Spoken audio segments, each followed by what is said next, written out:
Satu orang tewas dan 3 luka-luka akibat tanah longsor di Desa Sebudi, Kecamatan Selat. Memicu serangkaian longsor besar di sepanjang jalur utama. Tertimbun tanah longsor Senin 6 Maret 2023. Pemirsa, 2 buah minibus tertimpa dan tertimbun material longsor. Setelah longsor yang terjadi pada Sabtu kemarin. Setiap tahun, Indonesia mengalami banyak bencana alam yang memakan korban, seperti gempa bumi, banjir, bahkan tanah longsor. Tercatat dari tahun 2020 sampai 2024, ada lebih dari 319 bencana yang menimpa Indonesia. Sayangnya, proses pengevakuasian terkadang terhambat. Ada banyak faktor seperti medan yang sulit dijangkau, visibilitas yang rendah, bahkan alat yang kurang memadai. Di sini, kami Cakrawala Tim menawarkan drone bernama DESAR, di mana DESAR di sini memiliki algoritma yang cukup cepat dan tepat untuk mendeteksi korban menggunakan algoritma YOLO. Dan DESAR ini sudah dilengkapi ground control station yang mudah untuk digunakan dan antena tracker untuk memperluas jangkauan dari drone. Dan integritas ini, drone mampu mengirim data secara real time dan cepat ke posko. Dan juga drone ini dilengkapi penurunan kotak P3K kepada korban yang membutuhkan. Cakrawala Tim berharap dengan drone ini proses pengevakuasian menjadi lebih cepat, tepat, dan efektif. Kita lihat yuk gimana kita ngembangin drone ini.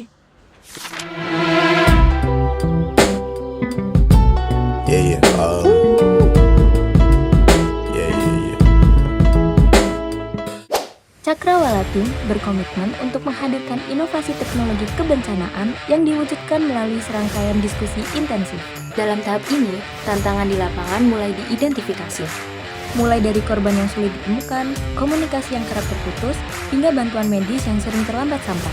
Dari permasalahan inilah, kemudian lahir gagasan DESAR Drone, yang tidak hanya mampu memindai area terjangkau, tetapi juga dapat beroperasi mandiri dengan dukungan algoritma deteksi berbasis AI. Desain airframe dikembangkan menggunakan software CAD. Seluruh proses desain dilakukan secara digital, sehingga dapat diuji dan dimodifikasi sebelum memasuki tahap produksi fisik. Part yang dicetak meliputi frame drone, cover drone, arm motor, mounting kamera, bracket payload, dan dudukan landing gear. Material utama dibuat dengan 3D printing PLA Plus. Dengan cara ini, bobot dapat dikurangi, bentuk bisa disesuaikan sesuai kebutuhan, sekaligus mempercepat proses perakitan. Setiap detail, mulai dari dudukan rotor, posisi kamera, hingga mounting antena, dihitung secara presisi agar wahana siap digunakan di lapangan. Quadcopter dipilih karena memiliki stabilitas tinggi saat hovering dan presisi manuver di ruang sempit. Setelah desain CAD selesai, tahap berikutnya adalah assembly produk, yang dimana merakit seluruh komponen wahana menjadi satu kesatuan. Proses ini penting karena memastikan setiap bagian yang sebelumnya terpisah dapat bekerja selaras, sehingga menghasilkan drone yang stabil dan siap diuji. Tiap komponen DESAR dirakit secara presisi.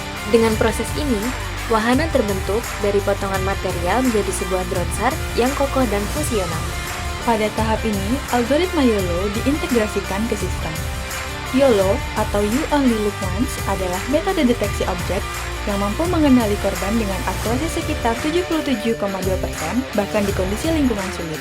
Sistem ini memungkinkan DESAR mendeteksi korban secara real-time melalui kamera onboard.